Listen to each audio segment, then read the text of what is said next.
अवांजी समातुन ताईं radio voice of Sindh London.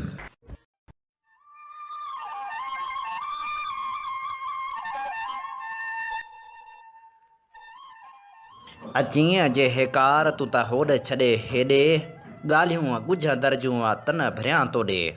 वेह गॾ गुॾे त तोखे दौर सुणायां दिलि जा।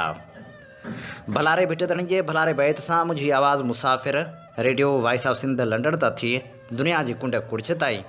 जंहिंजा माॻ ॿुधिजे पियो उन्हनि मिड़नी महिरबाननि खे सिक भेरो सलाम शाल क़बूल पवे।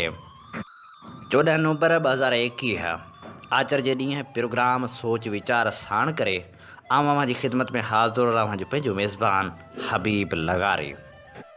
प्रोग्राम जी शुरूआत में अवां लाइ इहा ई दुआ त शाल जितो जो सुख सलामती सां हुजो, कॾहिं बि ॾुखियो ॾींहुं न ॾिसो ऐं कॾहिं बि अवां जूं मुर्कूं मेरियूं न थियनि।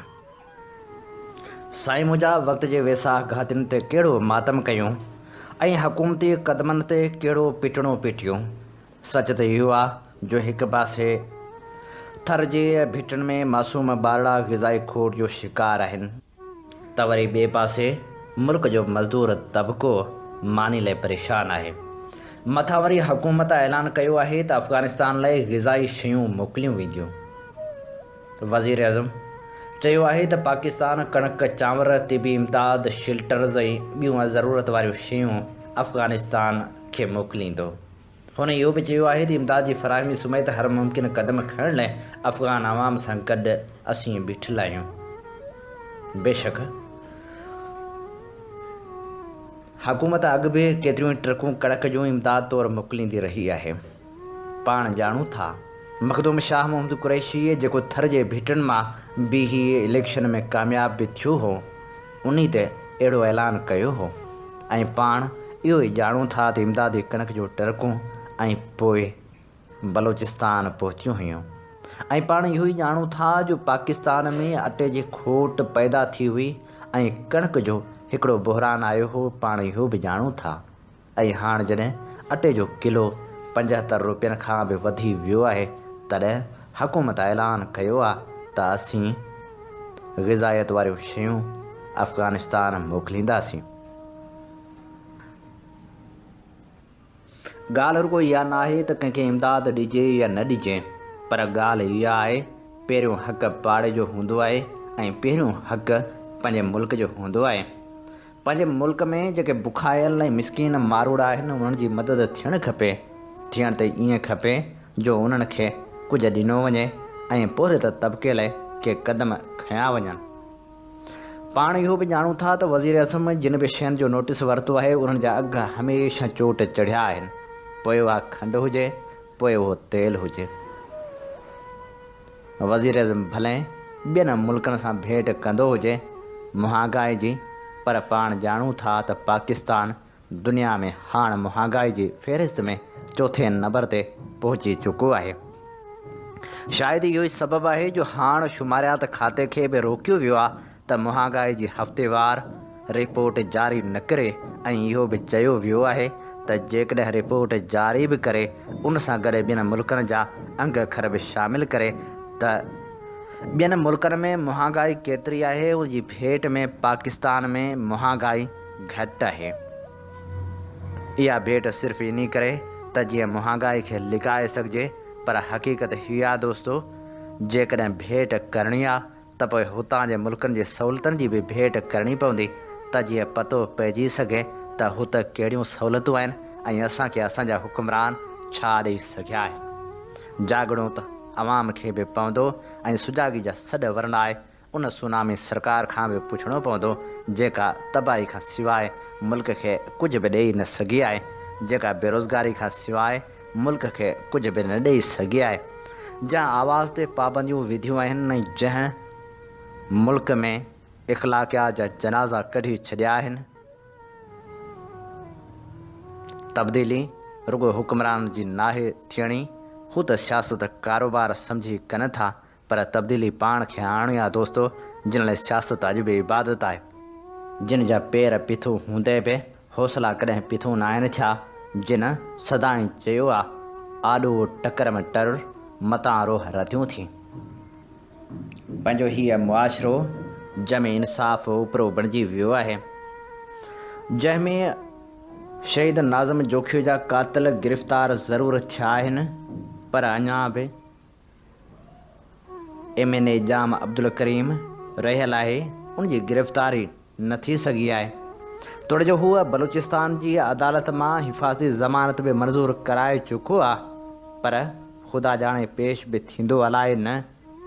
हाणे त नाज़िम जोखियो जो केस विढ़ंदड़ वकीलनि खे बि धमकियूं मिलण जो सिलसिलो शुरू थी वियो आहे, पर इहो इंतिहाई ॻणती जोॻो अमल आहे। वरी बि दाद उन्हनि वकीलनि खे ज़रूरु ॾेई सघिजे थी जेके अॼु बि पंहिंजे इरादे सां अटल बीठल आहिनि। हाणे त सिंध जे सीनियर वकीलनि नाज़िम जोखियो केस खे मिसाली बणाइण, ज़मीन ते कब्ज़े ख़िलाफ़ ऐं सिंध मां खंभे गुम कयल माण्हुनि जी आज़ादी लाइ भरपूर केस विढ़ण जो ऐलान करे छॾियो आहे।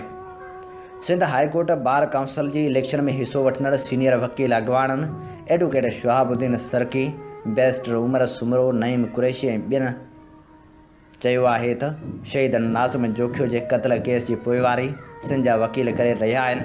हिन केस खे मिसाली बणाइण चाहियूं था त जीअं आईंदा को भोतार सरदार ऐं ॾाढो मज़लूमनि सां नाइंसाफ़ी न करे। हुननि इहो बि चयो आहे त सिंध जी ज़मीन ते कब्ज़े ख़िलाफ़ सिंध परस्त धुरियुनि सां गॾु वकील बि जदोजहद जे मैदान में आहिनि। सिंध अंदरि लाक़ानूनियत, इंसानी हक़नि जी भञकड़ी ऐं खुलेआम माण्हुनि खे तशदुद करे मारण जो बुनियादी सबबु सिंध अंदरि वॾेरा शाही सरदारी ऐं जागीरदारी निज़ाम आहे, जंहिंखे रियासत पारां मज़बूत कयो वियो आहे। गुम थियल माण्हुनि जो मसइलो सिंध में इंतिहाई अहम आहे, जंहिं लाइ आज़ादु अदलिया ऐं वकीलनि जी आज़ादी सां कमु करणु इंतिहाई ज़रूरी आहे। असां चाहियूं था त खंभे गुम कयल समूरनि माण्हुनि खे अदलिया ज़रिए आज़ादी ॾियारियूं। जेसि ताईं अदलिया जी आज़ादी मुमकिन न बणिजे तेसि ताईं ज़ुल्म ऐं बरबरियत जो ख़ात्मो मुमकिन न आहे। अरब शिकारियुनि जी वीडियो वायरल करण तां बेदर्दी सां क़त्ल कयल नाज़िम जोखियो जे वारसनि सां ताज़ियत जो सिलसिलो जारी आहे। जॾहिं त नाज़िम जोखियो जे वारसनि खे सिक्योरिटी फ़राहम कई वई आहे, नाज़िम जोखियो जे वारसनि जांच कमेटी ते बेएतमादी ज़ाहिर कंदे नई GIT क़ाइमु करण जो मुतालबो करे छॾियो आहे। नाज़िम जोखियो जे भाउ IG खे ॾिनल दरख़्वास्त में चयो आहे त पुलिस अञा ताईं जांच में का बि अॻभराई न कई आहे। जॾहिं त जाम आवेज़ खे पिणु पुलिस महिमाननि वांगुरु रहाए पई। असांखे ख़दशो आहे त नाज़िम जो खून लोढ़ियो वेंदो, जंहिंजे करे नई GIT क़ाइमु कई वञे। जॾहिं त वारसनि वटि ताज़ियत लाइ जस्कम चेयरमैन सनान कुरैशी पिणु पहुतो, जंहिं चयो त सिंध में सरदारी निज़ाम नासूर आहे। शहीद नाज़िम जोखियो जा क़ातिल क़ानून जी पकड़ खां बची न सघंदा। वॾेरा शाही जीअण जंजाल कयो आहे। चूंडियल नुमाइंदनि खे उन करे सिंधी माण्हू असेंबली नाहिनि पहुचाईंदा त उहे मासूम ॿारनि जो क़त्ल कनि। सरदारी निज़ाम खां छुटकारो हासिलु करण लाइ क़ौम परस्तनि जा हथ मज़बूत कयो। सरदारी निज़ाम क़बूल नाहे। जॾहिं त ॿिए तरफ़ शहीद नाज़िम जोखियो ऐं फ़हमीदा सियाल जे क़त्ल ख़िलाफ़ एहतिजाजी मुज़ाहिरा कया विया। मोरे में सिंध एक्शन कमेटी जे सॾ ते मुज़ाहिरो कयो वियो। ख़ैरपुर ऐं ॾहरकी में पिणु एहतिजाज जो सिलसिलो जारी रहियो। मीरपुर ख़ास मां गुम थियल औरत जो लाश हथ कयो वियो आहे, जॾहिं त नाठी समेत 2 जवाबदार गिरफ़्तार कया विया आहिनि। ताज मोहम्मद पंवर जी कुझु ॾींहं गुम थियल ज़ाल 45 वरनि जी सना जो ॻोठ मुबारक लेगारी वटां लाश मिलियो। इतला ते पुलिस पहुती, जॾहिं त औरत जे मुड़ुस जो चवणु हो त मुंहिंजी ज़ाल खे नाठी शौकत ऐं भाणजे आमिर पंवर घरेलू तकरार तां क़त्ल कयो आहे। मुल्क में महांगाई बेकाबू थी वई। खीर फ़ी लीटर 20 रुपया महांगो थी वियो। पेट्रोल, बिजली, गैस ऐं आम शयूं महांगियूं थियण खां पोइ खीर बि महांगो थी वियो। खीर महांगो थियण खां पोइ फ़ी लीटर 140 रुपया थी वियो आहे। पनो आकिल जा मग़वी भाइर अञा ताईं बाज़ियाब न थिया आहिनि, जॾहिं त मग़वी भाइरनि जी बाज़ियाबी लाइ एहतिजाजी रैली कढी वई।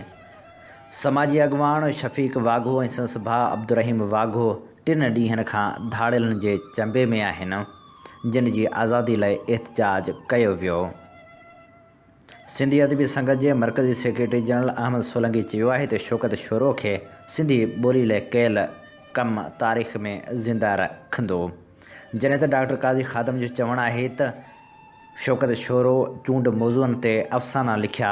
शौकत हुसैन सिंधी अदब में रहंदो, असांजे दिलनि में हमेशह रहंदो।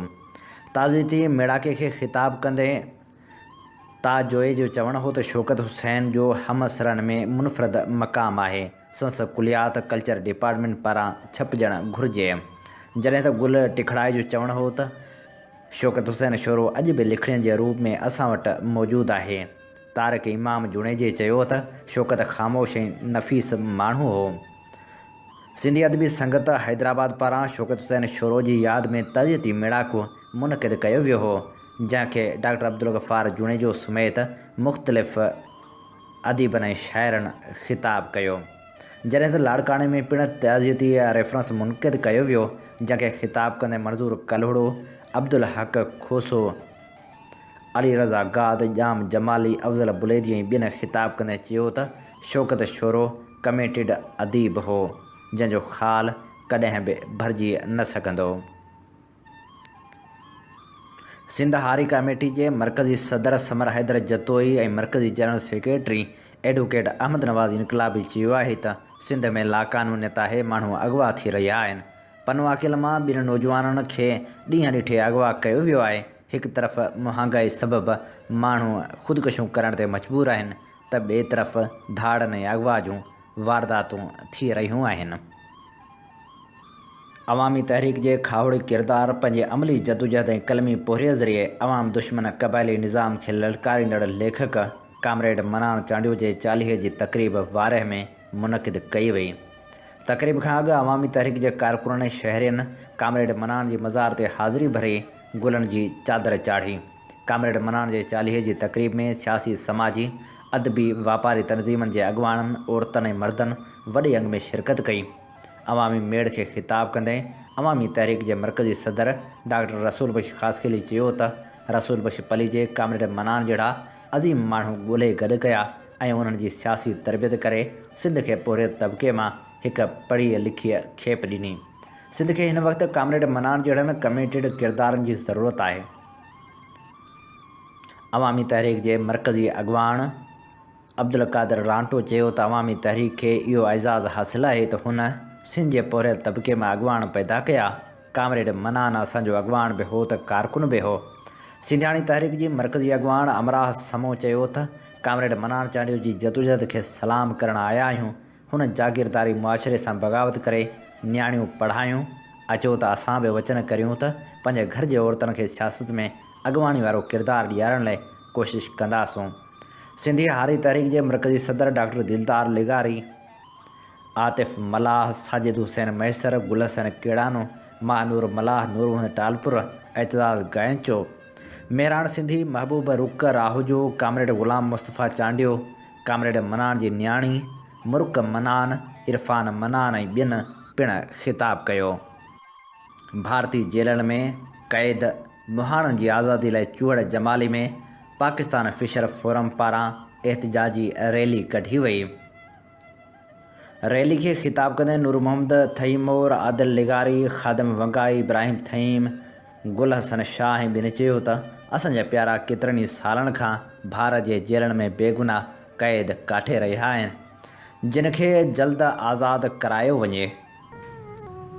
ॿिए तरफ़ क़ौमी अवामी तहरीक जे अॻुवाण अयाज़ लतीफ़ पली जे नाज़म जोखे वारे केस बाबति ॻाल्हाईंदे पंहिंजे ख़्यालनि जो इज़हार कुझु हिन रीति बि कयो आहे त हीअ जेका जोखिया बिरादरी आहे, जेका जोखिया ज़ात आहे, उनखे सिंध जा माण्हू हींअर नाज़िम जोखियो जे वाक़े जे हवाले सां बार बार ॿुधनि पिया। इहा जोखिया ज़ात ऐं जोखिया बिरादरी सिंध जी तारीख़ जो हिकिड़ो वॾो मज़ामती किरदारु आहे। हीअ जोखिया अंग्रेज़नि सां विढ़िया आहिनि, हीअ अरगोननि तुर्खाननि जा मुक़ाबिला कया आहिनि। सिंध ते जेके बि हमले आवर आया उहे जॾहिं बलूचिस्तान जा इलाइक़ा टुपी, कराची जा ऐं कोहिस्तान जा इलाइक़ा टुपी सिंध में दाख़िल थिया थे त जिते सिंध जे ॿियनि दिलेर बिरादरियुनि ऐं ज़ातियुनि मुक़ाबिलो थिए कयो दुश्मननि जो, हमले आवारनि जो, उते उन्हनि जो पहिरीं सिफ़ में जोखियनि मुक़ाबिलो थिए कयो। हीअ सिंध जी हिकिड़ी ग़यूर, बहादुर, बाहिमत ऐं साबित क़दम बिरादरी ऐं ज़ात आहे ऐं सिंध जे माण्हुनि खे पंहिंजे इन्हनि पुटनि ते इन्हनि धीअरुनि ते जोखियुनि ते फ़ख़ुरु आहे। हीउ जेको वाक़ियो थियो आहे इन जा ॿ पासा आहिनि। हिकिड़े पासे इंतिहाई ॾुख ऐं तकलीफ़ आहे त असांजे हिकिड़े भाउ खे, साबित क़दम भाउ खे, नौजवान खे हक़ ऐं सच ॻाल्हाइण ते पंहिंजे तारीख़ खे दोहिराईंदे पंहिंजे ज़मीनुनि, पंहिंजे वसीलनि, पंहिंजी कुदरती ज़िंदगीअ जो तहफ़ुज़ कंदे उनखे शहीद कयो वियो आहे। ऐं पहिरें ॾींहं खां नाज़िम जोखे खे शहीद फितरत सम्झां थो। कुदरत माउ लाइ शहीद थियल, फितरत इंसानी लाइ, कुदरत लाइ, माहौलियात लाइ शहीद थींदड़ असांजो सूरमो आहे। इहो थियो हिकिड़ो पासो। ॿियो पासो इहो आहे त ज़िंदगीअ में कॾहिं कॾहिं के अहिड़ियूं ॾुख, अहिड़ियूं तकलीफ़ूं, अहिड़ियूं मुश्किलातूं ईंदियूं आहिनि जेके तव्हांखे हिकिड़ो नओं रूप, हिकिड़ो नओं जनम, हिकिड़ो नओं वेस ओढाए वेंदियूं आहिनि। त शहीद नाज़िम पंहिंजे रत सां, पंहिंजे बहादुरी सां सिंध खे हिकिड़ो नओं रूप ॾेई वियो आहे, बहादुरीअ जो, साबित क़दमीअ जो, ॼमी बीहण जो। हिकिड़े अहिड़े ख़्वाब जी साभियां ॾेई वियो आहे जेको ख़्वाब हैदर बख़्श जतोई ॾिठो हो, रसूल बख़्श पलीज ॾिठो हो, GM सैयद ॾिठो हो, शेख हयाज़ ऐं मोहम्मद इब्राहिम जोए ॾिठो हो, अमर जलील ॾिठो आहे। हिकिड़ो अहिड़ो ख़्वाब त सिंध जा माण्हू कॾहिं उथी खड़ा थींदा। हिकिड़ो अहिड़ो ख़्वाब त को दौर ईंदो जॾहिं सिंध जा हीणा, सिंध जा मज़लूम, सिंध जा कमज़ोर, सिंध जा अध ढावा, सिंध जा पेट बुखिया माण्हू अरबपतिन, ख़ाननि, सरदारनि, वॾेरनि, जागीरदारनि जे साम्हूं मुंहुं मथे करे, ॻाठ ऊचो करे उथी बीहंदा।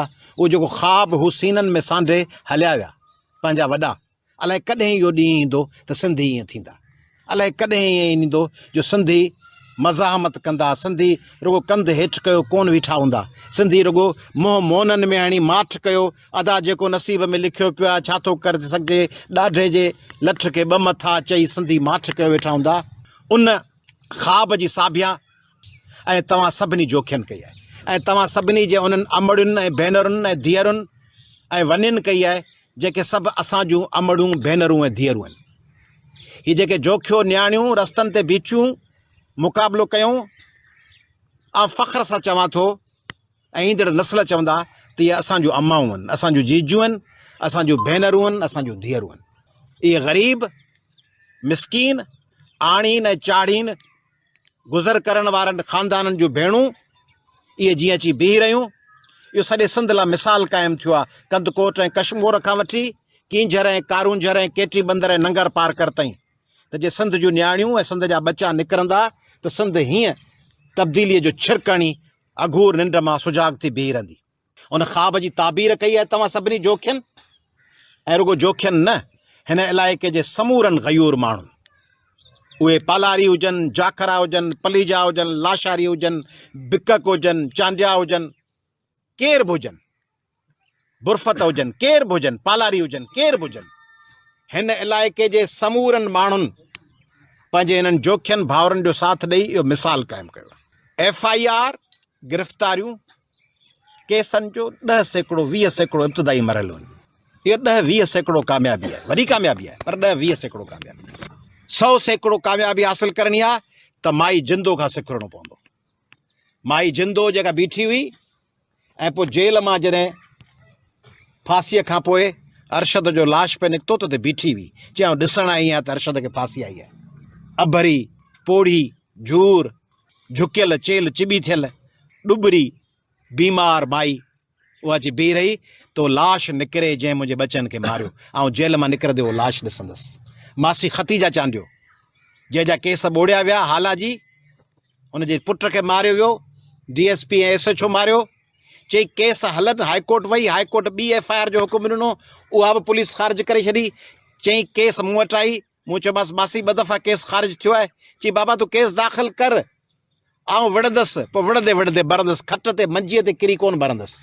वरी केस दाख़िल थियो, आई मूं वटि मिठाई खणी, चई केस हलंदे हार्ट अटैक में जवाबदार अॼु कोर्ट में मरी वियो। 80 सालनि जी बाई मुक़ाबिलो कंदे पंहिंजे बचनि जे कातिलनि खे मारे छॾियो कोर्ट जी तारीख़ुनि में। उहा सिंध, ऐं सिंध जेके जागीरदारी ऐं सरदारी निज़ाम जो क़िलो बनायो वियो आहे। असांजी भेण फ़हमीदा सियाल क़तल थी आहे, असांजी भेण मैमूना सूमरो क़तल थियल आहे कंदकोट में, असांजी भेण कुरतुलैन बलोच क़तल थिया हैदराबाद में, असांजो नौजवान नंढड़ो उस्मान सुमरो क़तल थियल आहे मोर जी चोरीअ में, कूड़े इल्ज़ाम में। बछड़ा ॿार असांजूं न्याणियूं खयल आहिनि, असांजी हिंदू भेनरूं न्याणियूं खणी ज़ोरी अगवा करे उन्हनि खे मटाए, उन्हनि जा मज़हब तब्दील करे, उन्हनि सां ज़ोरीअ निकाह विझी उन्हनि खे कैदनि ऐं कोठियुनि में बंदि कयो वियो आहे। असांजा बच्चा गुम कया विया आहिनि त सिंध ख़ामोश रहंदी। हाणे जेको लाड़काणे में वाक़ियो थियो आहे, चवनि था ॿिनि धुरनि जो झेड़ो हो। बाबा, ॿिनि धुरनि जो त हमेशह झेड़ो हूंदो आहे, पर तव्हांखे कंहिं इख़्तियार ॾिनो आहे त तव्हीं गोलियूं हणी माण्हू मारे छॾियो। झेड़ो आहे त वञी केस दाख़िल कयो, झेड़ो आहे त वञी राजूणी कयो, झेड़ो आहे त वञी हिक ॿिए खे ॻिचीअ मां झलियो भला थपा थुपी कयो, माण्हू मारे विझंदव छा? ऐं माण्हू मारण जंगल जो कानून आहे छा? सिंध हिकिड़ो परगिणो आहे। ऐं हीअ जेके शिकारी अचनि था, उन्हनि शिकारनि खे परमिट कंहिं ॾिनी आहे? ऐं जे परमिट सिंध हुकूमत ॾिनी आहे त सिंध हुकूमत उन इलाइक़े जे माण्हुनि खां पुछो त तव्हां हीउ इलाइक़ो को सिंध हुकूमत खे मिलियल आहे? हीउ इलाइक़ो का जागीर आहे सिंध हुकूमत जी? हीउ जबल पहाड़ हुकूमतूं त पियूं मटिबियूं आहिनि। हीउ पाणी ढोरा, हीउ नदियूं, हीउ तलाउ, हीउ रस्ता, हीउ ॻोठ, हीउ राज भाग, इहे के हुकूमत ॾियनि। सुभाणे लीग जी हुकूमत हूंदी, परी PTI जी हुकूमत हूंदी। सिंध हुकूमत खे इहो इख़्तियार कंहिं ॾिनो? वफ़ाक़ी हुकूमत खे इहो इख़्तियार कंहिं ॾिनो आहे त उहो सिंध में शिकार जा लाइसेंस जारी करे? वफ़ाक़ी हुकूमत जेको पटे ते आहे सिंध या बलूचिस्तान या साउथ पंजाब जो वफ़ाक़ी हुकूमत अची चई अरे हिन इलाइक़े में तूं वञी शिकार कर, हिन इलाइक़े में शिकार किथे? पराए राज भागनि, पराया ॻोठनि सिंध जे माण्हुनि जा, हज़ारे सालनि जा। ऐं पोइ लाइसेंस मिलंदो आहे शिकार जो, हथियार जो लाइसेंस किथां आयो? हथियार जंहिं माण्हू वटि आहे उहो ख़ुदि हलाए सघे थो। जेकॾहिं पंहिंजे गार्ड खे बि ॾियणो आहे त रिटेनर जो लाइसेंस वठिणो पवंदुसि, रिटेनर, त मुंहिंजो हथियार फलाणो खणी हले या न हले। त पोइ हीअ जेके शिकारी अचनि था गल्फ खां परॾेही मिडल ईस्ट जा, उन्हनि शिकारनि खे उहे हथियारनि जा लाइसेंस केरु ॾिना? सिंध हुकूमत ॾिना, वफ़ाक़ी हुकूमत ॾिना। कीअं ॾिना लाइसेंस? इन जी जांच थियणु खपे त उहे हथियारनि जा लाइसेंस उन्हनि खे कंहिं ॾिना ऐं उन्हनि उहे इस्तेमालु कीअं कया ऐं उन्हनि जी गोलियुनि जो ज़ख़ीरो किथां आयो? ऐं Sindh wildlife protection ordinance, उन जो कलम 12, 14, 15, 16, 17 उन्हनि सभिनी जी ख़िलाफ़ वर्ज़ी थियल आहे। हिते जेको सिंध में हीउ जेको लाड़काणो ज़िलो आहे, दादू, कंबर, शदात कोट, जामशोरो ऐं ठठो, इन जा जेके जाबलू इलाइक़ा आहिनि, इते शिकार ज़रिए शिकार कोन थो थिए। शिकार में ॿिया धंधा था थियनि, सिंध जा माण्हू सम्झनि था। कई ॾहाकनि खां हीउ जेको तव्हां एहतजाज कयो आहे जोखियनि ऐं ॿियनि सभिनी गॾिजी, हीउ तव्हीं पड़लाव बणिया आहियो उन्हनि हवेलियुनि ऐं शिकारगाहुनि में जेको 10, 11, 12, 13 सालनि जी नंढड़नि ॿारनि जा राति जो उछगारूं ऐं आहूं ऐं सुॾका गूंजंदा हुआ, जिन खे केरु ॿुधण वारो कोन हो।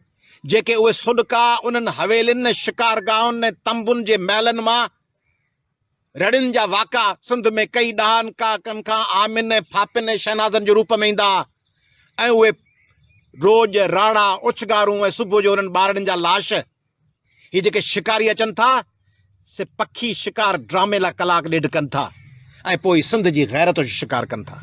हीअ सिंध जे इज़त जो शिकार कनि था, हीअ सिंध जे वक़ार जो शिकार कनि था, हीअ सिंधियुनि जे हौसले जो, बर्दाश्त जो ऐं सब्र जो शिकार कनि था। हीउ शिकार आहे सिंध जे वसीलनि सां गॾु सिंध जे रूहनि जो, सिंध जे जिस्मनि जो। उन रूहनि ऐं जिस्मनि जे शिकार ख़िलाफ़ ही अफ़ज़ल जोखियो, ही शीरीन जोखियो, ही जोखिया, ही राज भाग सिंध जी मीडिया, सिंध जा कलमकार, सिंध जी सिविल सोसाइटी, सिंध जा वकील विढ़नि पिया। सिंध हुकूमत खे फौरी तौर ते हिन वाक़े में जेके अफ़ज़ल जोखियो ऐं हुन जा भाउर ऐं अज़ीज़ चवनि, जेका असांजी भेण शीरीन जोखियो चवे, जेके हिननि जे राज जा घर घाट जा बिट माइट चवनि, उहे समूरा नाला FIR में पवणु खपनि। कंहिं बि माण्हूअ सां रिआयत न थियणु खपे। रिआयत करण जो इख़्तियार कोर्ट वटि आहे। जॾहिं उहा तहक़ीक़ात कंदी, केस हलंदो, त ॾिसंदी त हिन माण्हू जो नालो जाइज़ आहे या न आहे, त कोर्ट नालो ख़ारिज करे छॾींदी। तव्हांखे कहिड़ी तकलीफ़ आहे त तव्हीं नाला नथा विझो? नाला सभु उहे पवणु खपनि जेके मक़तूल जा, शहीद जा वारिस चवनि, उहे नाला विझो, पोइ पंहिंजो केस हलाइजो। केस में साबित कजो त ही नाला कूड़ा विधा विया आहिनि, उहे कूड़ा नाला ख़ारिज थी वेंदा। पर तव्हां अॻु में ई जज कीअं था थियो? अॻु में ई पुलिस ऐं हुकुमरान जज कीअं था थियनि त फलाणो नालो विझूं, फलाणो नालो न विझूं? तव्हांखे इख़्तियार ई कोन्हे, तव्हीं जज कोन आहियो। तव्हांखे वारसनि जी ॻाल्हि ॿुधणी आहे, उहो केस पेश करिणो आहे अदालत में, अदालत जो इख़्तियार आहे त उहो नालो विझनि या कढी छॾीनि। हिकिड़ी ॻाल्हि। ॿी ॻाल्हि त सिंध खे शिकारगाह बनाइणु बंदि कयो।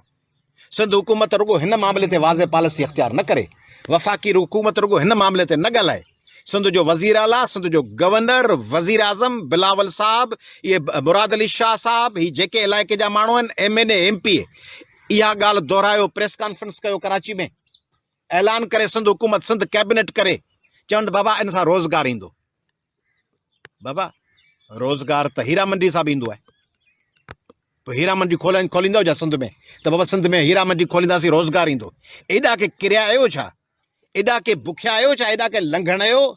एॾा के पैसनि जे पोयां दीवाना आहियो जो चवंदव त असीं पंहिंजा बचा माराए, पंहिंजूं न्याणियूं अगवा कराए, पंहिंजे नाज़िम जहिड़नि बछड़नि खे तशदुद करे मारे पोइ असीं माल कमाईंदासीं? सिंगापुर आहे, मनेला आहे, बैंकाक आहे, जंहिंमें माल कमाइण लाइ तव्हांखे इहे ज़रिया मिलिया आहिनि, जंहिंमें जेके ॿी जंग अज़ीम खां पोइ कंदा हुआ, ऐं जॾहिं वियतनाम ते हमिलो थियो त हिननि खे बाज़ार हुसन बनायूं। सिंध खे बाज़ार हुसन बनाइण कोन ॾींदो, तव्हीं बनाइण ॾींदो? सिंध जा माण्हू कोन ॾींदा। सिंध जा माण्हू तयारु आहिनि, सिंध सॼी गॾु आहे। रुगो अयाज़ लतीफ़ अली जो कोन्हे, सॼी सिंध तव्हां सां गॾु आहे। सिंध जो हिकु हर सिंध जी हर सियासी जमात तव्हां सां, तव्हां ॾिठो आहे सिंध जी हर सियासी जमात कहिड़ी बि पार्टी हुजे उहा तव्हां सां गॾु बीठी आहे। SUP हुजे, STP हुजे, जस्कम हुजे, GSN मुआज़ हुजे, जमियतुल उलमा इस्लाम हुजे, पीपल्स पार्टी शहीद भुट्टो हुजे, प्रोग्रेसिव पार्टी हुजनि, लेफ्टिस्ट पार्टी हुजनि, कॉम्प्रेस पार्टी हुजनि, मज़हबी पार्टी हुजनि, हर पार्टी, हर माण्हू, हर वकील, हर सिविल सोसाइटी तव्हां सां गॾु आहे। हिसाबु थींदो। हीअ जेका चिणग ॿारी आहे, हीअ चिणग ॿारी, उन चिणग खे तव्हां मच मचायो, ऐं इहो मच सॼे सिंध में भंभट बणिबो, ऐं इन भंभट में समूरा जागीरदार, समूरा सरदार ग़र्क़ थी वेंदा।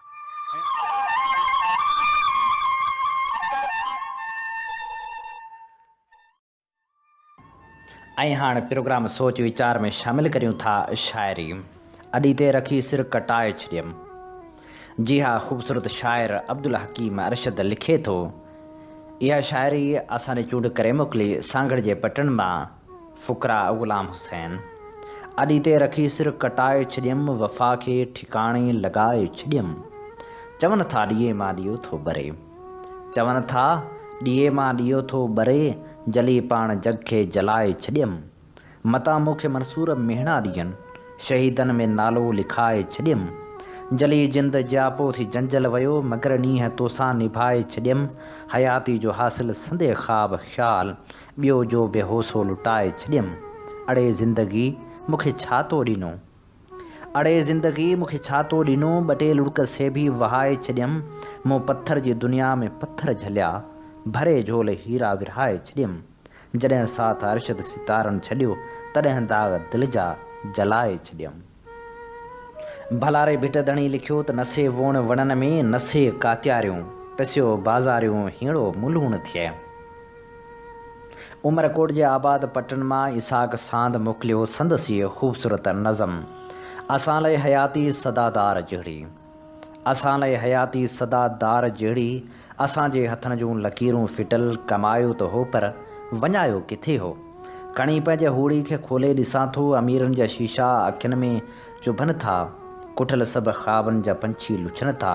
वरी मन मंदर जे तनहा घटियुनि में घड़ीले सही का झांझर टुटे थी।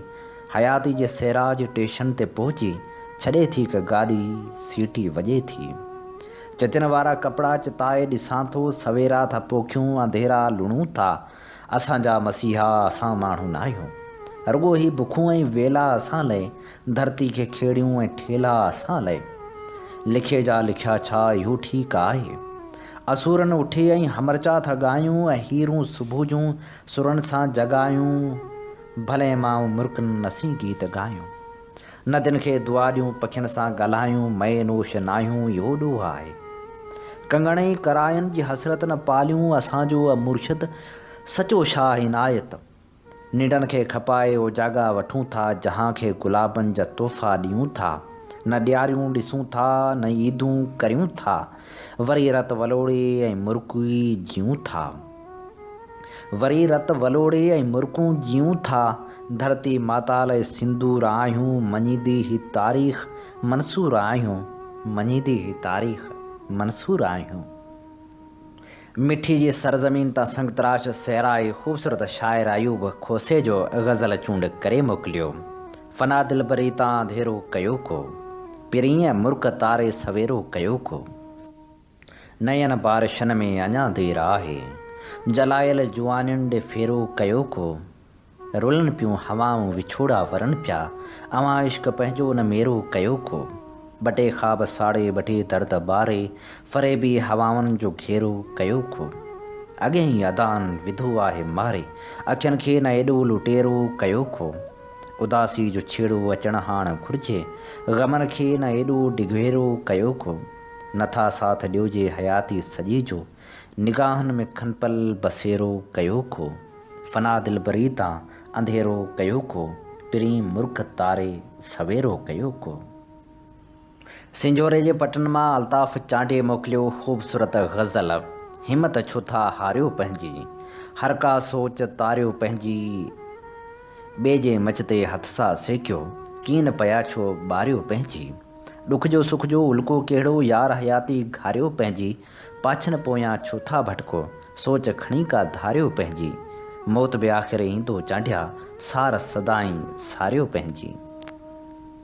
मिसकिन मीरल असांजे चूंड करे मोकिलियो सैयद अकबर जो ख़ूबसूरत ग़ज़ल, चंड जहिड़ा पिरीं सिज जहिड़ा सजण, तूं हली आव त दिलि जा खिड़नि ई अङण, लाल तोले लुछां राह रोयो पुछां, गीत तूं जा कुछां मन थियनि के मिलण, चाह अकबर चरियो ॾेल ॾारे डरियो, ही हथे की करियो जंहिंजा कहिड़ा जीअण, चंड जहिड़ा पिरीं सिज जहिड़ा सजण। लाड़काणे जे पटन मां ख़ूबसूरत शाइर विशाल असांॾे ॾियारे मोकिलियो ख़ूबसूरत ग़ज़ल, जुड़ाला जुड़ाला हयाती असांजी, ॿई नेण आला हयाती असांजी, न महफ़िल न साकी न की जाम आहे, प्यासा पियाला हयाती असांजी, सफ़र ज़िंदगी जो अड़ांघे जबल तां, पिथूं पेर छाला हयाती असांजी, अंधेरनि में बि ज़ाहिर थिए थी, सितारनि जी माला हयाती असांजी, मिलण रीअ मंज़िल हटे की न पुठिते, कंदी पई कुशाला हयाती असांजी। हिकिड़े हंधि शेख अयाज़ लिखियो, तारीख़ में कई भेरा मिलनि था, जिन ते तख़लीक़कार जी रत सां मेंदी लॻियल आहे, अदब ते उहो ज़ुल्म उनखां बि अॻु में जारी आहे, जंहिंजूं अखियूं कढायूं वियूं हुयूं, अदीब आर्टिस्ट खे पंहिंजी क़ीमत अदा करणी पवंदी आहे, हुनजी तेज़ निगाह मुस्तक़बिल जे कोहीड़े खे चीरे अचण वारियूं ॻाल्हियूं ॾिसंदी आहे, जंहिंसां उनजा हमअसर मानूस न हूंदा आहिनि, ऐं जंहिं वक़्तु हूअ उनजे ज़हन खे पहिरियों वक़्तु दूंधाड़े थो, तॾहिं हू रड़ियूं कनि था, ऐं हुन जूं वक़्त खां अॻु ॻाल्हियूं उन्हनि खे नागवार लॻनि थियूं, हू हिकु ज़िलज़िले जी माप औज़ार वांगुरु ज़िलज़िलनि जी ख़बर ॾिए थो, ऐं ॾिसंदड़नि ऐं ॿुधंदड़नि खे परेशान करे छॾे थो। मियां मोहम्मद अमीन खोसे ॾांहुं लिखियल ख़त में मुफ़्कर आज़म रहबर सिंध साईं जीएम सैयद लिखे थो, दुनिया अक्सर अक़ल वारी थींदी वञे, पर शाइर चवे थो त ख़र्द के गुथियां सुलझा चुका में, मेरे मौला मुझे साहिबे जुनू कर, बावजूद मोहब्बत जी हाम जे, तूं मूंखे पंहिंजे रस्ते ते न हलाए सघण जो शाकी आहीं, ॾोह हलाइजे कंहिंजो, शायदि कंहिं में का मिड़ो ई ख़ामी आहे, बुख़ारी साहिब खां मुंहिंजी लादीनियत जी शिकायत ॿुधो, हुन ॻाल्हि खे सही सुञातो आहे, फ़र्क़ु सिर्फ़ु सम्झ जो आहे, शाइर चवे थो त दिलबर देखियो जिन तिन दीन सभु दूरि कया, वाक़ई अॼुकल्ह आऊं फ़क़े कुल निज़ाम जे नशे में मख़मूर आहियां, हौसलो हैरत जो आहे न मेड़ आम, संदीअ मोहब्बत माम कूड़ परोड़े कीन की। मौलाना हुसैन अहमद मदनी जॾहिं हुबुल वतनी जी गुफ़्तगू कई त शाइर मशरक़ अलामा मोहम्मद इक़बाल खे गुस्सो अची वियो ऐं चई वेठो त मौलाना मक़ाम मोहम्मदी खां बेख़बर हो, कम फ़हम माण्हुनि ताड़ियूं वॼायूं, साहिब दिलि खे अलामा जी कम ज़र्फ़ी गुफ़्तगू ते अरमान थियो, चए शायदि अलामा खे इहो पतो ई कोन आहे त आसमाननि वांगुरु मक़ाम मोहम्मदी बि तबक़नि अली तबक़ थियल हुआ। मौलाना जा मक़ाम तां गुफ़्तगू करे रहियो हो, अलामा उनखां घणो हेठि हो, अवां त घणियूं ई नसीहतूं कयूं, पर मूं ते बि को असरु पवे, ताज़ीर जुर्म इश्क है बेकार मुहतसब, बढ़ता है और ज़ोक़े गुनाह या सज़ा के बाद, वारे मामरे खे भला केरु पुछे। हाफ़िज़ शिराज़ी फ़रमाए थो त शेख खे चओ त ईअं मुंहिंजे कहाणियुनि जा पढ़ा न घुमाए, ऐं पाण ई उन्हनि जी क़बूलदारी थो करियां, चाचो हफ़ीज़ कुरैशी चवंदो हो त एतिरी ॼाण खां पोइ मूं इहो ॼातो आहे त मूं कुझु बि न ॼातो आहे। काज़ी फैज़ मोहम्मद लिखे थो, मां ऐं हैदर बख़्शी जतोई जेल में हुआसीं। जतोई चयो, काज़ी जेकॾहिं पाण कंहिं ॿिए हंध मां ॻाल्हि कटे चयोमांसि ही चङा हिन जो जेल में विधो अथनि, ॿिया त फाही ॾेई छॾिन हा। पोइ ॿिन्ही गॾिजी टहिक ॾिना हुआ ऐं दीवारनि जा कन खड़ा थी विया हुआ। नाम्यारो शाइर शेख अयाज़ लिखे थो, इहा सिंध काबो बि काशी बि आहे, चवे छा बि को शेख या बि रहमन, इन्ही लाइ बनवास भोॻियूं पिया, इन्ही में असांजो अनोखो वचन। हिकांदर लेनन लिखियो, घणियूं इनकलाबी पार्टियूं जेके हींअर ताईं तबाह थियूं आहिनि उनजो सबबु हीअ आहे त उनजो दिमाग़ फिरी वियो हो। उहे उहो न सम्झी सघियूं त उन्हनि जी ताक़त जो बुनियादु किथे आहे ऐं उहे पंहिंजनि कमज़ोरियुनि जो ज़िक्र करण खां डिॼंदियूं हुयूं। पर असां बिल्कुलु बि फ़ना नथा थी सघूं, छो त असां पंहिंजनि कमज़ोरियुनि जो ज़िक्र करण खां नथा डिॼूं ऐं असां उन कमज़ोरियुनि ते कंट्रोल करणु सिखी वेंदासीं।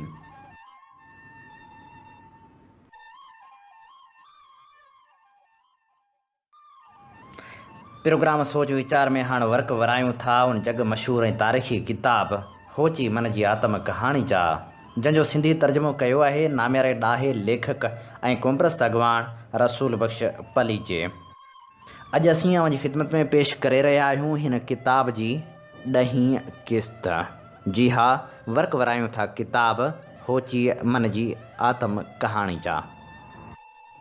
कॾहिं कॾहिं उहे छोकिरा ज़ाती ॻाल्हियुनि ऐं मामरनि तां पाण में विढ़ी मुंहुं सुॼाए वेही रहंदा हुआ। मूंखे संदन उन रवश जो ॾाढो ॾुख थींदो हो। आउं खेनि सम्झाईंदो हुअसि त तव्हीं इनकलाबी थी करे ज़ाती ॻाल्हियुनि में अटकी पाण में विढ़ो था, उहो मुनासिबु न आहे। अव्हांखे पंहिंजो पाण विसारे पाण में ॿधी करणु घुरिजे। अव्हां जेकॾहिं ज़ाती झगड़नि में फाथल रहिया त पोइ इनकलाब ऐं आज़ादी लाइ कमु केरु कंदो ऐं केरु क़ुर्बानियूं ॾींदो।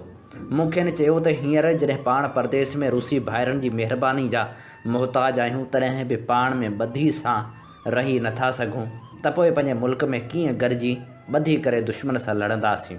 असां में जेकॾहिं पाण में विढ़ण जी आदत पइजी वई त पोइ असां इनकलाब आंदो सो आंदो ऐं आज़ादी जूं नेमतूं माणियूं से माणियूं।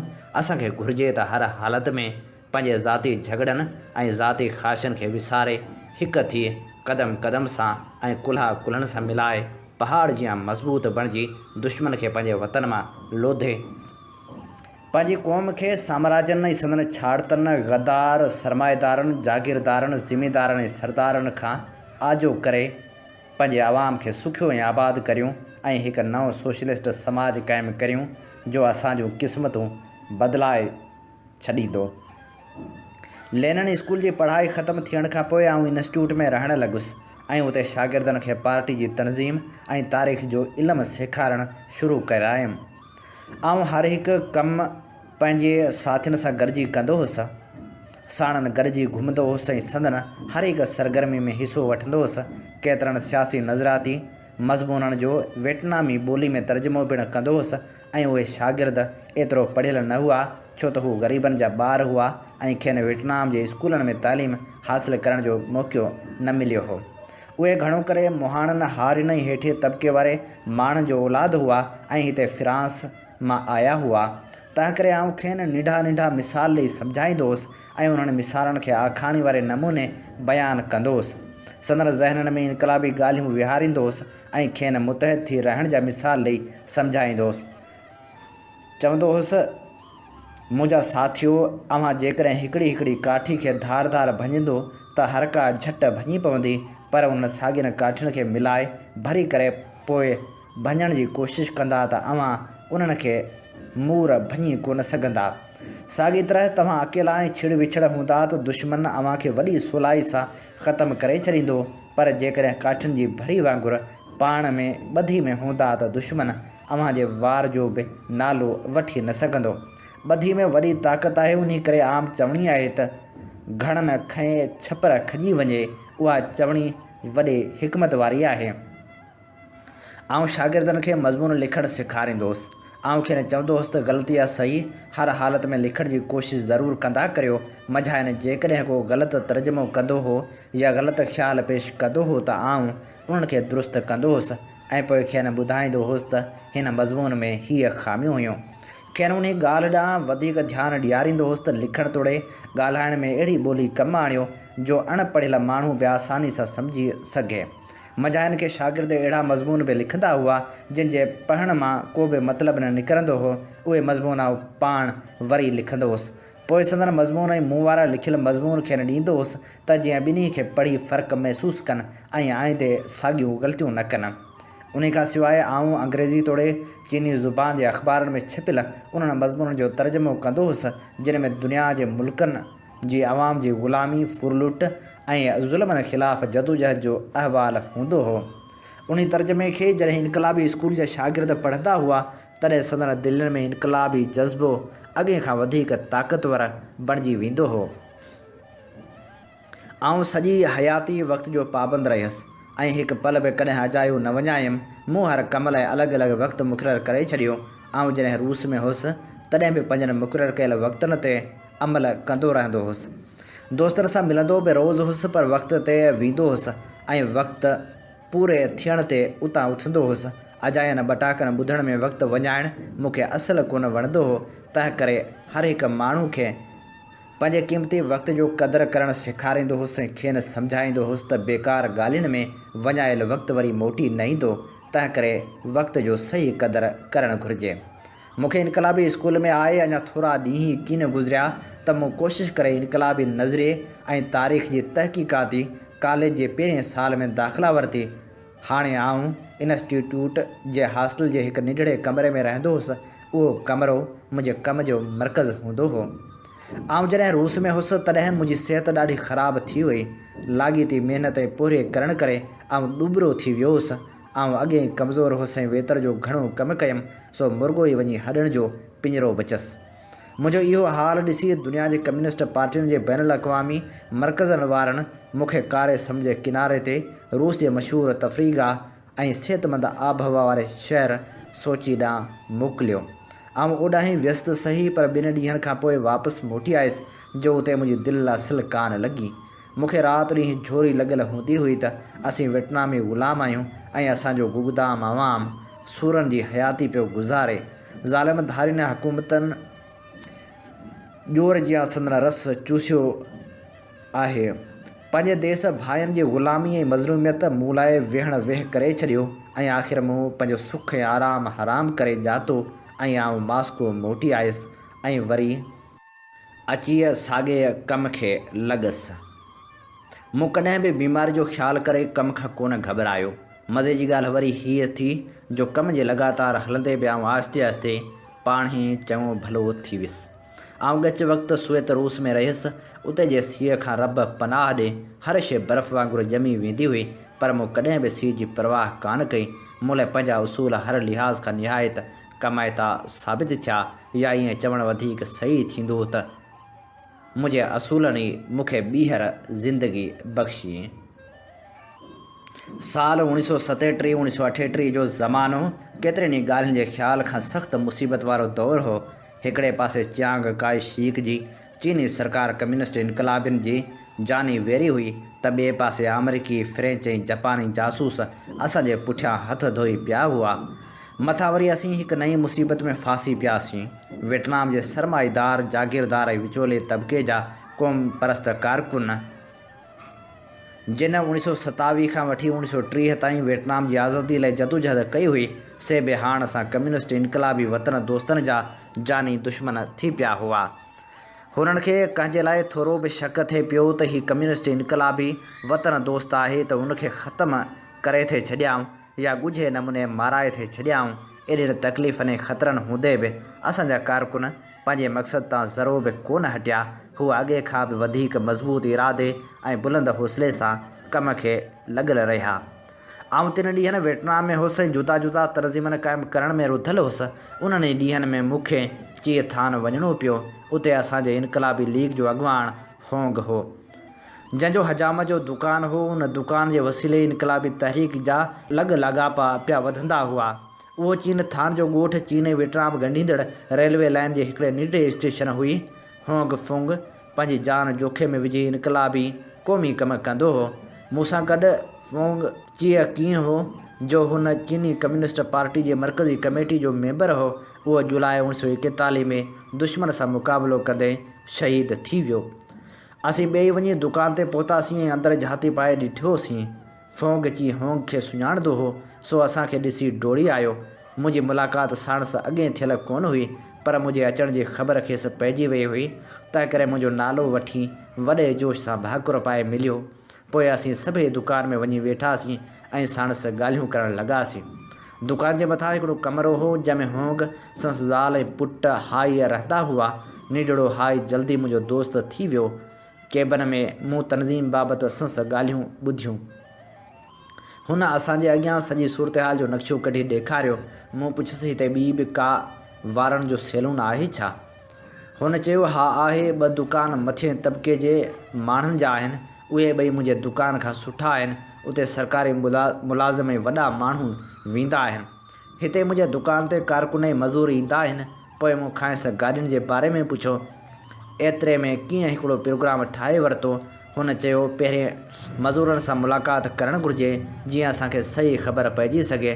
तंहिंखां पोइ पार्टी जे भरवसे जहिड़नि कारकुननि लाइ हिकु सिख्या ऐं तरबियत जे कोर्स जो बंदोबस्तु करणु घुरिजे। पोइ होंग फोंग मज़ूरनि खे गॾु कयो। केन उन्हनि खां संस कुटुंब जा हाल अहवाल, ज़िंदगी गुज़ारण ऐं फ्रेंचनि जे साणनि हालत बाबति पुछियो ऐं साणनि रली मिली गॾु थी ॻाल्हियूं कयूं। उन मुलाक़ात खां पोइ अहिड़ियूं केतिरियूं ई मुलाक़ातूं थियूं। हिकिड़े ॾींहुं होंग फोंग मज़ूरनि खां पुछियो त तव्हां ते उन्हनि मुलाक़ातनि यानी असांजो कहिड़ो असरु पियो। मज़ूरनि चयो, पोड़े केन सचाई ऐं पंहिंजाइप सां ॻाल्हियूं ॿोलियूं कयूं आहिनि। हीउ ॾाढो अक़लमंद ऐं ज़हीन माण्हू थो ॾिसिजे। संस ॻाल्हियूं तीर वांगुरु असांजे अंदर में घिड़ियो वञनि। होंग फोंग जे कमरे में एतिरियूं कुर्सियूं ऐं खटूं कोन हुयूं जंहिं ते मज़ूर वेही सघनि। तंहिं करे केतिरा पेरनि भर बीठा हुआ। तंहिं करे मूं बि कुर्सी ते वेहणु मुनासिबु न सम्झो ऐं उथी बीठुसि। मूंखे घणो ई चयाऊं त तव्हां कुर्सी ते वेही रहो, पर मूं इनकार कयो ऐं चयो त हेतिरा माण्हू बीठा आहिनि ऐं आउं वेही रहां। केतिरनि ॻाल्हियुनि पुछण खां पोइ पार्टी जे कारकुननि लाइ हिकु तरबियती कोर्स जी शुरूआति कईसूं, जंहिंमें 3 ॼणा शामिलु थिया। हिकिड़ो होंग फोंग ऐं ॿिया 2 साथी। उन्हनि खे असां मार्क्सिज़म लेनिनिज़म जा उसूल ऐं फ़ाइदा सेखारिया ऐं मथे तबिके जे ग़ैर इनकलाबी क़ौमपरस्ती ऐं अवाम जे इनकलाबी वतन दोस्ती जे विच में जेको फ़र्क़ु आहे सो ॿुधायो। तंहिंखां पोइ पार्टी जे कमनि ऐं तरीक़े जे बारे में बि ॿुधायो। आउं हमेशह लफ़्ज़ सादा ऐं आखाणी वांगुरु संदन दिमाग़ में विहारींदोसि। मुंहिंजी उहा आदत हूंदी आहे त जॾहिं आउं का तक़रीर करे बसि कंदो आहियां, तॾहिं ॿुधण खां वरी पुछंदो आहियां त अव्हां छा सम्झो। तंहिंखां पोइ ई आउं कंहिं ॿी तक़रीर बाबति सोचींदो आहियां। हुननि खां बि मूं पुछियो त तव्हांजे ज़हन में मुंहिंजी ॻाल्हि ॿुधी कहिड़ा कहिड़ा ख़्याल आया आहिनि। अहिड़े नमूने खेनि सभु कुझु यादि थी वेंदो हो। हीअ असीं अव्हांजी ख़िदमत में पेश करे रहियासीं होची मन जी आत्म कहाणी जी 10वीं क़िस्त। हीअ किताब नाम्यारे लेखक ॾाहे ऐं क़ौमपरस्त अॻवान रसूल बख़्श पलीजे जो तर्जुमो कयल आहे। अमी ॿुधी रहिया आहियो radio voice of Sindh London ऐं अव्हांजी ख़िदमत में प्रोग्राम पेश कयो पियो वञे सोच वीचार सां गॾु आउं जो मेज़बान आहियां हबीब लगारी। प्रोग्राम सोच वीचार में हाणे वर्क वरायूं था जग मशहूर किताब सिंधु जूं सल्तनतूं जा। हीअ किताब नाम्यारी लेखका एलाइस सल्बेनिया जो लिखियलु आहे ऐं इन जो सिंधी तर्जुमो कयो आहे मुज़फ़र बुखारी। अॼु असीं अव्हांजी ख़िदमत में पेश करे रहिया आहियूं हिन किताब जी 19वीं क़िस्त। लहर मिड़ो ई लाल वहण खथूरियां वितिरो ओबारा बीर जा जरमे अचनि जाल। सॼी सिंध में दरिया जे कपरनि ते थर जे वारियासे इलाइक़े में जबलनि जे चोटियुनि ते जिस्मनि जे भर में ऐं ढंढनि जे किनारनि ते मतिलबु त हर हंधि सूफ़ी दरवेशनि जूं दरगाहूं आहिनि। 1100 साल अॻु खां वठी सिंधु जे किनारे ते लातइदाद दरवेशनि जी अचु वञु जारी रही। रुगो अकेली मकली जे क़दीम क़ब्रिस्तान में पथर जे ख़ूबसूरत मुक़बरनि में 1.25 लख वली दफ़न आहिनि। शहरी तोड़े ॻोठाणा मेलनि ऐं ज़ियारतनि लाइ उञाइलनि वांगुरु उन्हनि दरवेशनि जूं दरगाहूं भेटींदा रहनि था। सूफ़ीज़म इस्लाम जो सभ खां अहम हिसो आहे ऐं सूफ़ी पाण वहदत जो प्रचार कंदा रहिया ऐं संदन मक़सदु रुगो इंसानियत जी भलाई हो। सूफ़ियन ऐं दरवेशनि जूं उहे दरगाहूं सिंध में समाजी ज़िंदगी जो अहम हिसो आहिनि, जिते हर मज़हब, सियासत ऐं फ़िरक़े सां तालुक़ रखंदड़ माण्हू अचनि था ऐं बिना कंहिं मतभेद जे संदन आजियां कई वञे थी। उन में शीदी ऐं सिपाही, कम्युनिस्ट ऐं हिंदू, हारी ऐं बादशाह मतिलबु त सभु शामिल आहिनि ऐं हर कंहिंजो रुतबो साॻियो ई हूंदो आहे। इक़बाल शीदी, संस दोस्त फ़िदा ऐं ॿिया हज़ार सिंधी उहो सम्झनि था त उहे दरवेश असल में समाज सुधारकी हुआ जिन सिंध में इनकलाबी सुधारा आंदा ऐं मथां हू मर्तबो हासिलु कयो। जीअं सूफ़ी शाह इनायत शहीद आहे, उहो सूफ़ी शाह इनायत ई हो जंहिं 18वीं सदी ईस्वी में झोक जे इलाइक़े में आज़ाद ज़रे समाज जो बुनियादु विधो हो ऐं जागीरदारी ख़िलाफ़ जो खेड़े सो खाए जो इनकलाबी नारो ॾिनो हो। शाह इनायत शहनशायत ख़िलाफ़ आवाज़ उथारियो ऐं तहरीक जी सरवाणी कई। अॼु बि सिंध वासियुनि खे उन ते अफ़सोस आहे त उहा तहरीक वक़्त खां अॻु शुरू थी हुई। इक़बाल फ़िदा ऐं संदन शाइर दोस्त मशकूर, जेको ॾाढो ख़ुशि मिज़ाज ऐं शाइराणो अंदाज़ रखंदड़ आहे ऐं उहो ई सिंध ऐं सिंधियुनि जो मिज़ाज आहे, हुननि मूंखे सिंधी समाज बाबति वधीक ॿुधाइण बदिरां शाह इनायत जे उर्स ते वठी हलण जो फ़ैसिलो कयो। भॻल टुटल रोड तां सफ़र कंदे असीं झोक वञी पहुतासीं। उहो हिकु निढड़ो ॻोठड़ो आहे ऐं हीउ इलाइक़ो दरिया, समुंड ऐं सहरा सां लॻंदड़ आहे। मशकूर मूंखे ॿुधायो त शाह इनायत जी तहरीक फ़िरांस जे इनकलाब जी इब्तिदा हुई। हू दुनिया जो पहिरियों सोशलिस्ट अॻवान हो, फ़िरांस खां आगाटो ऐं मार्क्स खां बि आगाटो, पर छाकाणि त उन वक़्त जूं हालतूं कुझु अहिड़ियूं हुयूं जो संस पैगाम खे उसरण जो मौक़ो ई न मिली सघियो। उहा असांजी वॾी बदकिस्मती आहे। साॻे ॾींहं जी शाम जो उहा ई ॻाल्हि मूंखे सूफ़ी शाह इनायत जे कुटुंब जे हिकु फ़र्द सूफ़ी हज़ूर बख़्श बि ॿुधाई। सूफ़ी हज़ूर बख़्श जो घर, या ईअं खणी चइजे त मर्दाणो उतारो, उन ॾींहुं अहिड़नि सिंधियुनि सां भरियलु हो जेके रियासत, फ़ौज ऐं पंजाबियुनि ऐं पीरनि ते कावड़ियल हुआ। असीं बि सूफ़ी हज़ूर बख़्श सां गॾु वेठल हिकु ग्रुप में शामिल थी वियासीं। रोशनी जो बसि पूरो सारो इंतज़ाम हो। हिते जा रहाकू बिजली जी सहूलियत खां महरूम हुआ, अलबत्ता बिजली जूं हाई वोल्टेज तारूं ॾिसण जी खेनि इजाज़त हुई, जेके उतां थींदियूं दूर ग्रिड स्टेशन ॾांहुं वञी रहियूं हुयूं। दुनिया जेकॾहिं सिंधियुनि जो आवाज़ु ॿुधे ऐं असांजी मदद करे त असीं हिन समाज खे सुधारे सघूं था। सूफ़ी हज़ूर बख़्श पंहिंजी ॻाल्हि जारी रखी। शाह इनायत वॾो सोशलिस्ट सूफ़ी हो, पर संस पैगाम खे कुझु मुफ़ाद परस्तनि पंहिंजे ख़सीस मक़सद लाइ मुख़्तलिफ़ रंग ॾिनो। शाह इनायत सियासी सोच रखंदड़ माण्हू हो। हू ग़रीबनि खे धागा विकिणंदड़ ठग सूफ़ियुनि जहिड़ो न हो। सूफ़ी हज़ूर बख़्श खे शाह इनायत जी दरगाह जे हदनि में दाख़िल थियण जी इजाज़त न हुई, छाकाणि त संस सोट ऐं दरगाह जे गादी नशीन मथसि अहिड़ी पाबंदी हणी छॾी हुई। उनजो बज़ाहिर सबबु इहो ॼाणायल हो त सूफ़ी हज़ूर बख़्श जी दावा आहे त संदन कुटुंब अरब नस्ल जो सैयद न आहे, पर बलोच नस्ल सां तालुक़ रखे थो। बहरहाल इहा दावा या सबबु बज़ाहिर रस्मी नज़र अचे थो। सजादा नशीन ज़मींदार आहे, हुनजा 300 खां वधीक हारी आहिनि, जेके खेड़े, पुखे ऐं फसल मां अधु ज़मींदार खे ॾियण ते मजबूर आहिनि, जॾहिं त बाक़ी अधु बि ज़मींदार खणी वञे थो ऐं उनजी मर्ज़ी जे मुताबिक़ क़ीमत ॾिए थो। उन बाबति हारियुनि खे बहस करण जी इजाज़त न आहे। जेकॾहिं फसल जी उहा क़ीमत हारियुनि जे रोज़मर्रा ख़र्च खां घटि थिए त पोइ हू ज़मींदार खां कर्ज़ खणण ते मजबूर थी वञनि था। अणपढ़ियल हारियुनि लाइ पोइ उहो कर्ज़ु लाहिणु ॾुखियो थियो वञे ऐं हर साल वधंदो रहे थो। हिन वक़्तु ॾखण सिंध में लॻभॻि 17 लख हारी आहिनि ऐं उहे सभु मशाक़ती या कर्ज़दार आहिनि। नतीजे में सॼो कुटुंब ज़मींदार जो ग़ुलाम आहे ऐं उहो कर्ज़ु हिकु नस्ल खां ॿिए नस्ल ॾांहुं मुंतक़िल थींदो रहे थो ऐं वधंदो रहे थो। उहो अहिड़ो सिलसिलो आहे जंहिंजे ख़िलाफ़ु शाह इनायत आवाज़ु उथारियो हो ऐं उनजे नतीजे में संस सिर कलम थियो हो। शुरूआति में त शाह इनायत जी तहरीक रुगो मक़ामी सतह ते हुई, पर पोइ जॾहिं हुन हारियुनि खे दावत ॾिनी त जेको अचे सो खेड़े ऐं खाए, उनजे करे परे परे खां माण्हू अची संस ज़मीन काइण लॻा ऐं हिकु नए मुआशिरे जनम वरितो। उन बाबति सिंधी तारीख़दाननि जी दावा आहे त उहो दुनिया जो पहिरियों कम्युनिस्ट मुआशिरो हो। उनजे करे शाह इनायत जा पोइलॻ वधणु लॻा ऐं भर पासे जे सैयदनि खे संस मक़बूलियत ॾिसी अची साड़ थियो। संदन हारी बि खेनि छॾे शाह इनायत ॾांहुं भॼणु लॻा। तंहिं करे हुन ठटे जे मुग़ल गवर्नर जा कन भरणु शुरू कया। मक़ामी पीर जिन जीअं ॾन भरूअ मुरीद बि खेनि छॾे वञी झोक वसाई से बि सैदनि जी हा में हा मिलाइण लॻा ऐं शाह इनायत ख़िलाफ़ु क़दम खणण जो मुतालबो करणु लॻा। उन जे नतीजे में झोक ते हमले जो फ़ैसिलो कयो वियो। शुरूआति में त उहो तकरार शाह इनायत जे हक़ में वञणु लॻो ऐं जंग में कामयाबी थींदे नज़र आई। झोक जे हारियुनि हमलो कंदड़नि खे नुक़सानु पहुचाए भॼण ते मजबूर करे छॾियो। शाह इनायत दहली जे बादशाह वटि शिकायत कई त मथसि अगराई थी आहे ऐं संसि केतिरा ई दरवेश ऐं फ़क़ीर मारिया विया आहिनि।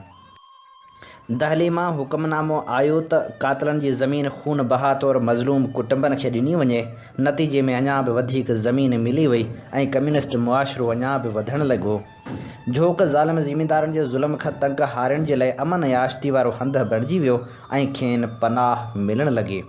ठठे जे नवाबनि जॾहिं ॾिठो त शाह इनायत जे मुरीदनि में वाधारो थी रहियो आहे ऐं हारियुनि जो तइदादु ॾींहों ॾींहुं वधंदो पियो वञे त संदनि उहो ख़ौफ़ पुख़्तो थी वियो त हिन ॾूरांहें ॻोठ में को इनक़लाब जनम वठी रहियो आहे। नवाबनि जे दरबार में बेचैनी वधणु लॻी। हिकु दरबारी शाइर त एॾो बेचैन थी वियो जो हू चवणु लॻो त जेसिताईं झोक में दुश्मन जो देरो तेसिताईं सिंध सिकंदी अमन लाइ। 1716 में ठठे जो हिकु नओं मुग़ल गवर्नर मुक़ररु थियो ऐं नवाब संस चौधारी मिड़ी अची गॾु थिया।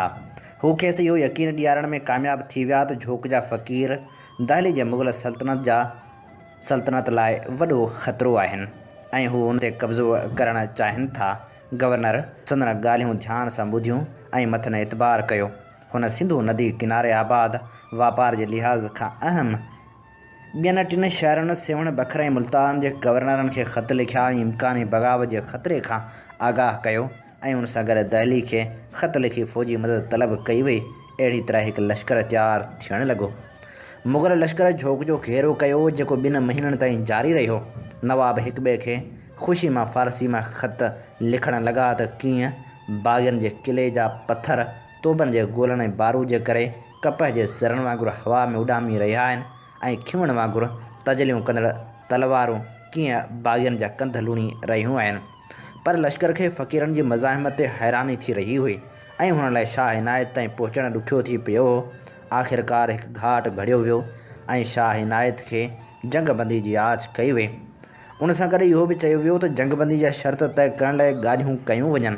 मक़ामी नवाब यार मोहम्मद कलोड़े क़ुर शरीफ़ ते वाइदो कयो त का बि वेसाह घाती न कई वेंदी, पर उहा नसूरी ठगी हुई। शाह इनायत जीअं ई ॻाल्हियुनि लाइ पहुतो त खेसि क़ैद कयो वियो ऐं 17 सफ़र 1130 हिजरी मुताबिक़ 7 जनवरी 1718 ईस्वीअ ते संस सिर कलम करे खेसि शहीद कयो वियो। संस सिर दहली नीयो वियो। एतिरो ई मवाद शाह इनायत बाबति मौजूदु आहे।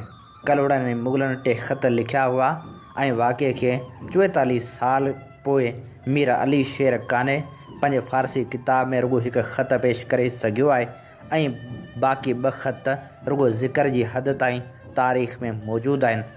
का बि लिखत में तारीख़ मौजूदु न आहे ऐं ज़िबानी रिवायतनि मूजिबि हुन जंग में 25,000 फ़क़ीर मारिया विया।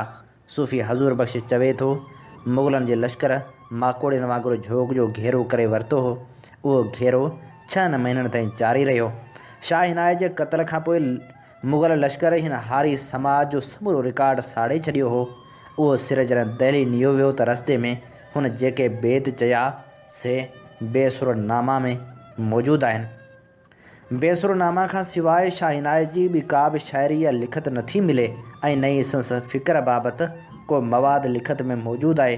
पर जीअं त सूफ़ी कंहिं न कंहिं तरीक़ जे सिलसिले सां तालुक़ रखंदा आहिनि, पर शाह इनायत जे बारे में चयो वञे थो त हूअ ग़ैर रिवायती तौरु 2 सिलसिलनि सां ॻंढियल हो ऐं उन मां ज़ाहिर थिए थो त संस मज़हबी सोच खां घणी पुख़्ती न हुई।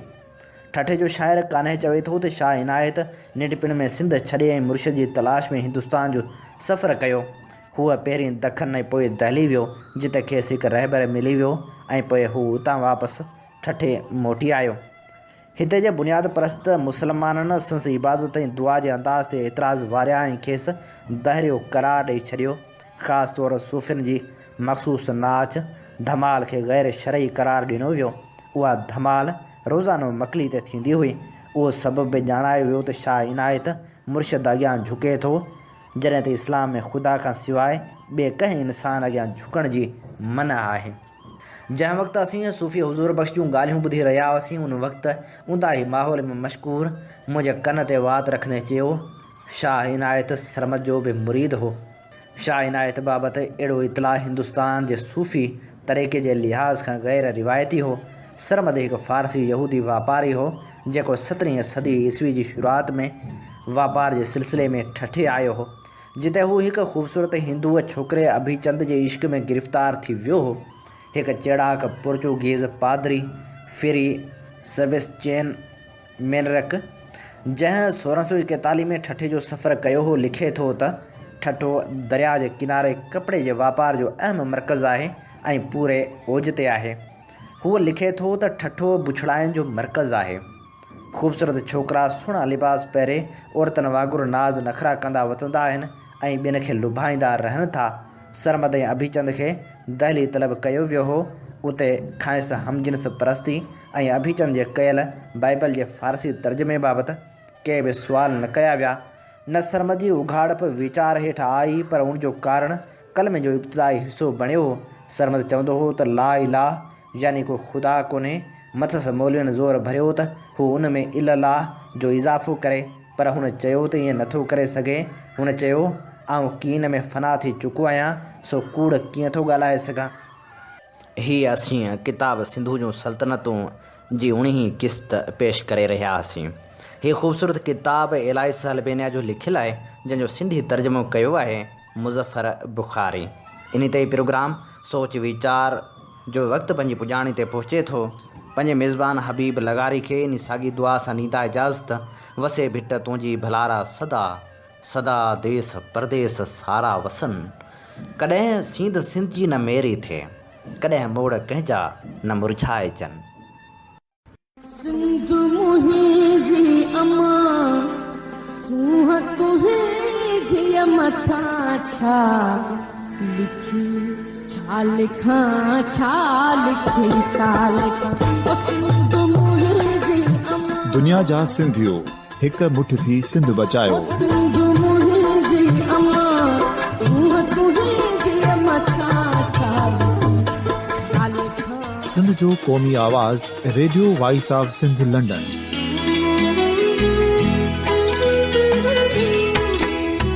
Radio voice of Sindh London पंहिंजी नशरियात में सिंध जी सियासत, समाज, इक़्तिसादियात, तारीख़, क़ौमी उमंगुनि ऐं अख़लाक़ियात मुतलिक़ सिंध जी हक़ीक़ी तर्जुमानी कंदे प्रोग्रामनि खे असराइतो बणाइण लाइ सिंध जे घण घुरनि ऐं धरतीअ सां प्यार कंदड़ अदीबनि, दानिश्वरनि, सहाफ़ियुनि, उस्तादनि, वकीलनि ऐं हर तबिके जे मान वारनि सजणनि खे सिंध में शऊरी इनक़लाब लाइ सहकार जो सॾु ॾियूं था। अचो त गॾिजी सूफ़ियुनि ऐं संतनि वारी सिंध जो ओज हिकु मुठ थी वरी वापसि आणण वारे सफ़र जा साथारी बणिजऊं।